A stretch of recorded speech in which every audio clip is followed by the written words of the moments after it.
హనియాసియో phone తిప్పండి, దాని తర్వాత నా వీడియో చూడండి.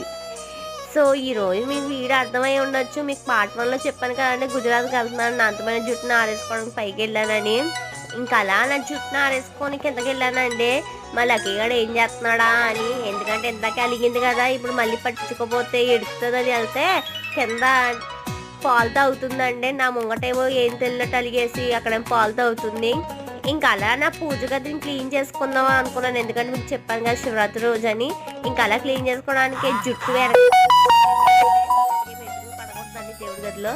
ఇంకా అలా దేవుడి గదిని తుడిసేసుకొని పూజ కంప్లీట్ చేసేసానండి. మీకు చెప్పాను కదా శివరాత్రి రోజు చేసుకున్నానని.